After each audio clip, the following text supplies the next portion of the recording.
Fry the edges. Believe me, it's so worth it. It tastes so much better. Welcome to my creative carnivore kitchen. I am still in Australia, almost 3 months now. Here, my other channel, Aline's Adventures, all about my nomad life. Here for an example, as an example, I have this pork rib chop, however you want to call it. And you can see here the edge, that nice little fat.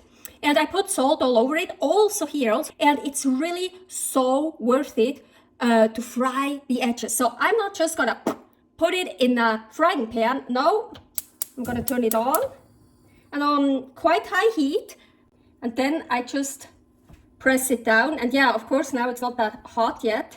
And it will get hot. But also I'm gonna go here, not in the middle, because you can see the flame, it's like a ring. So know your stove, know where it's the hottest, and it's much hotter here than in the middle.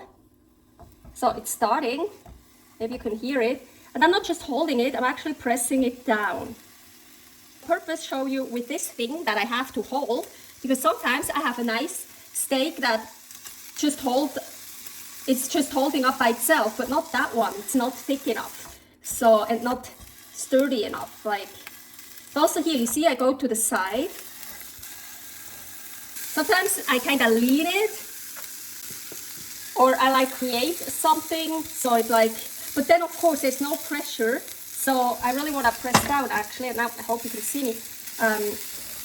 Or what I also do, when it gets too hot, I press down with a spatula. I think it's like middle-high heat what I'm using, or maybe middle heat. You see this? Yeah, I'm happy with this. Now I'm gonna fry it for real. It's done, and look at this. So much better. Looks so much better, tastes so much better with the edge being done. Especially when there is like a fat cap, when there's a lot of fat, or even still like the pork rind on it, so you can basically make like crackling out of it. It's I do whenever I can with everything I have, all kinds of meats, I fry the edges first. Look at these beauties Paul just brought me. Do you see that nice fat cap here and here? How sad would it be if I wouldn't first fry the edges? Really, oh my gosh. Sometimes I even put salt in the pan first.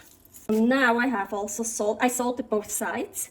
Now I also get salt here on the edge, because then it's even more delicious.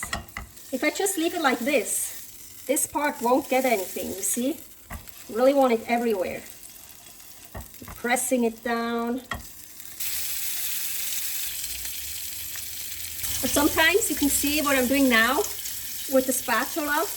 I'm going like in there, so I can really press this piece here down, this edge.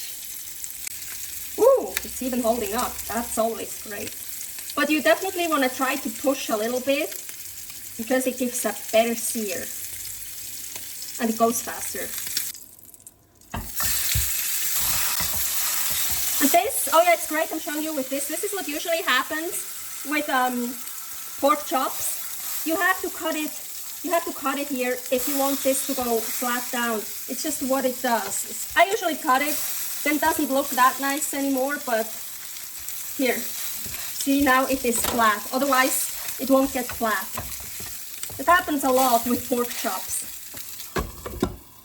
Also a little tip here, when you put the lid, the hot lid of the pan here, and now you want to get it again, so easy, because it's really hot. I feel it. See how beautiful that is? Look at the edge. Yeah, here I cut it off. Well, not off. I cut it so it kind of split. So the edge here is totally gone, but here it is.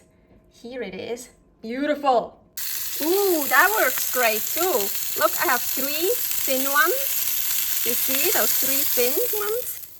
And oh, look how great. So I just push them together and I left them like this. Didn't even have to hold them.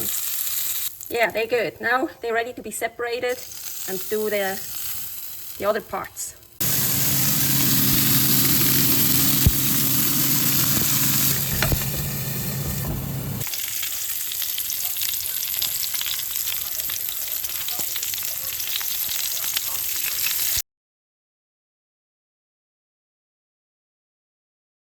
Really fry the edges. So much better. So much more delicious. Thank you very much for watching.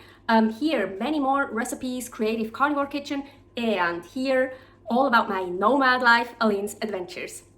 Aguita. That edge. Servus.